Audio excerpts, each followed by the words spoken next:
발표 시작하도록 하겠습니다. 제가 준비한 논문은 이제 제목이 긴데 결론은 이제 VIT에 관한 논문을 리뷰를 할 거고요.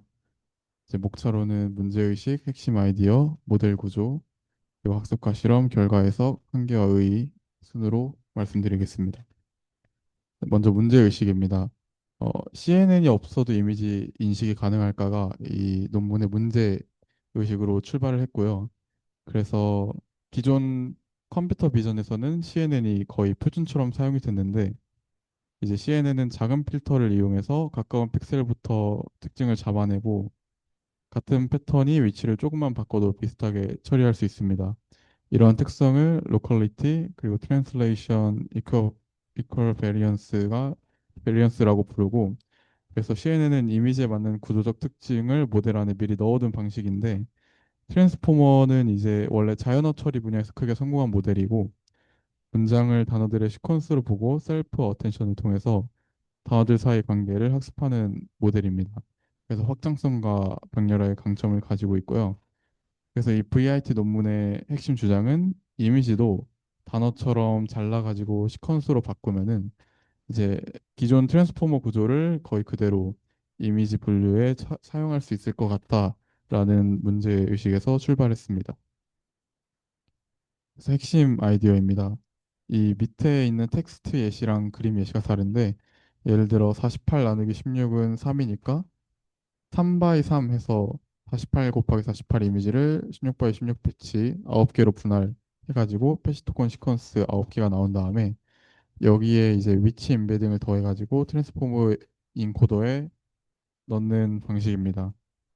그리고 밑에 텍스트 예시를 또 넣었는데 이제 224 나누기 16은 14니까 224 곱하기 224를 16 바이 16으로 나눠서 이제 총 196개의 토큰을 펼쳐놓고 여기에 이제 클래스 토큰 한 개를 앞에 붙여서 총 197개의 토큰이 트랜스포머 입력이 되는 이런 방식으로 구조가 이루어지고 있습니다.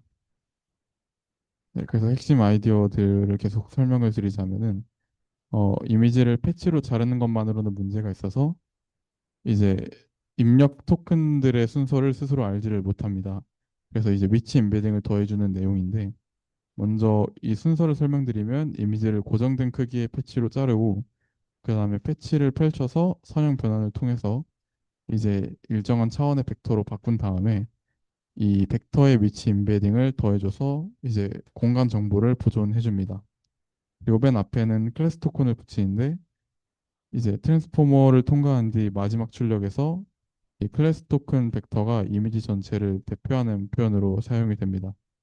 그래서 이 표현들은 MLP 헤드에 넣어 최종 이미지 클래스로 예측을 합니다. 그래서 이 클래스 토큰이 이미지 전체 정보를 모으는 역할을 합니다. 네, 그래서 전체 구조를 논문에 있는 사진을 가져왔는데 먼저 구조를 보자면 이미지를 아까부터 계속 말했던 것처럼 패치로 자르고 각 패치를 같은 차원의 벡터로 프로젝션 한 다음에 이제 포지션 임베딩과 클래스 토큰을 추가해서 이것들을 이 흰색 큰 박스에 있는 트랜스포머 인코더에 여러 층 통과를 시키면은 마지막에 MLP 헤드가 최종 클래스를 예측하는 구조로 되어 있습니다. 좀 더 자세히 가서 내부를 살펴보자면 크게 두 부분으로 구성이 되는데 첫째는 이제 트랜스포머에서 빠질 수가 없는 멀티 헤드 어텐션이고 여기서는 이제 각 패치가 다른 패치들과 어떤 관계를 가지는지 계산합니다. 그리고 두 번째는 MLP인데 어텐션을 통해서 패치 간 관계를 반영하고 MLP가 각 토큰의 표현을 한 번 더 변환을 합니다. 그리고 이 사이사이에 지금 레이어 노멀리제이션이랑 레시듀얼 커넥션이 있는데 앞에 거는 정규화고 뒤에 거 이제 레시듀얼 커넥션은 입력 정보를 더해주는 구조입니다. 그래서 이 구조는 깊은 모델을 안정적으로 학습시키는 데 도움이 된다고 합니다. 그래서 셀프 어텐션은 이제 패치들 사이의 전역 관계 계산에서 MLP는 이제 각 토큰의 표현을 갱신해서 이런 식으로 구조가 이루어진다고 합니다. 그래서 이제 이미지 분류는 원래 CNN을 사용했는데 VIT를 사용하면은 어떤 점이 다를까를 정리한 내용이고요. 이제 가장 큰 차이는 모델 구조 안에 미리 들어가 있다는 가정이라고 하는데 CNN은 이제 이미지에 특화된 구조적 가정을 가지고 있었습니다. 작은 필터를 통해서 가까운 픽셀부터 보고 같은 패턴의 위치가 조금만 바뀌어도 비슷하게 처리를 합니다. 그래서 이제 작은 데이터나 중간 크기 데이터에서도 비교적으로 안정적으로 성능을 냅니다. 근데 이제 VIT는 이런 이미지 전용 가정이 상대적으로 약하고 패치들 사이 관계를 어텐션으로 학습하기는 하지만 가까운 픽셀이 더 중요하다거나 이제 같은 패턴의 위치가 바뀌어도 같다는 정보를 이제 강하게 넣지는 않기 때문에 이런 점에서 이제 CNN보다 딸린다고 할 수 있는데 대신 VIT는 더 범용적인 구조를 가지고 있습니다. 그래서 데이터가 충분히 많게 되면은 위치 관계나 패턴을 데이터로부터 직접 학습을 할 수 있어서 이제 한 줄로 정리를 해드리면은 작은 데이터에서는 CNN이 유리할 수 있는데 대규모 데이터에서는 VIT가 더 강력해질 수 있다라고 하면 될 것 같습니다.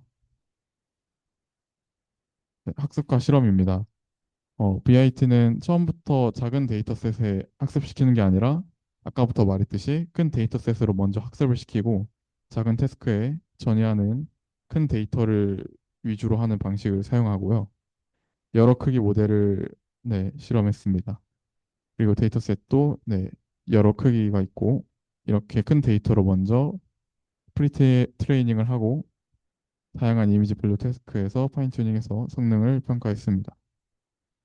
네, 결과는 여기서 눈에 띄게 이제 강조하고 있는 게 VIT-H/14는 이미지 넷을 통해서 이제 이만큼 올랐다고 합니다. 그리고 여러 수치가 많이 올랐다고 해요. 당연히 좋으니까 이런 논문을 지금 리뷰하고 있겠죠.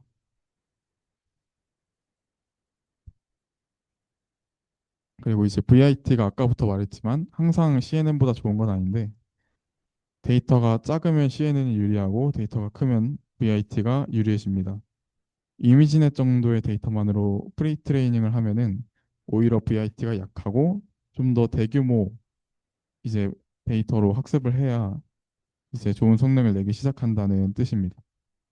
그래서 이제 CNN은 적은 데이터에서 강하고 VIT는 대규모 데이터에서 강하다라는 거를 다시 한번 강조하는 슬라이드입니다. 그래서 이제 VIT가 어디를 보고 판단할까에 대한 사진들을 가져왔는데 왼쪽 그림은 어텐션 맵 메시입니다.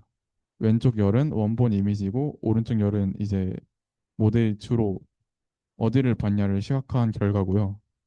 이제 이 왼쪽 사진이 보여주는 거는 VIT가 아무데나 보는 게 아니라 분류에 필요한 핵심 영역에 어텐션을 집중한다는 점입니다. 그리고 오른쪽에 이 두 그래프는 어텐션 디스턴스 분석인데 이제 그래프를 보면은 층이 깊어질수록 어텐션 디스턴스가 깊어지는 경향이 나타납니다. 이게 뭔 뜻이냐면 이제 이미지 전체의 넓은 문맥을 함께 본다는 건데 이제 CNN은 기본적으로 가까운 영역부터 보지만 VIT는 셀프 어텐션을 통해 멀리 떨어진 패치들 사이의 관계도 직접 계산할 수 있다는 그래프입니다. 그래서 VIT가 단순히 가까운 픽셀만 보는 게 아니라 어텐션을 통해서 이미지 전체의 전역적인 문맥을 활용한다는 그림입니다. 네, 강점과 한계입니다. 강점으로는 이제 CNN 없이도 이미지 분류에서 높은 성능을 낼 수 있음을 보여줬고 또 NLP에서 성공한 트랜스포머 구조와 대규모 학습 전략을 이미지 분야에서도 그대로 가져왔다는 점에서 의미가 크다고 볼 수 있습니다. 그래서 이후 비전 파운데이션 모델 흐름의 출발점이 되었습니다. 한계로는 이제 아까부터 말씀드렸듯이 작은 데이터에서 분리할 수 있고 좀 더 큰 대규모 비공개 데이터에 의존한다고 합니다. 그리고 여전히 학습 비용과 튜닝 난이도가 크다고 합니다. 그래서 이제 CNN을 대체했다기보다 대규모 학습 시대의 비전 모델 설계 방향을 바꾸는 점을 의의라고 두면 될 것 같습니다. 네, 이상입니다.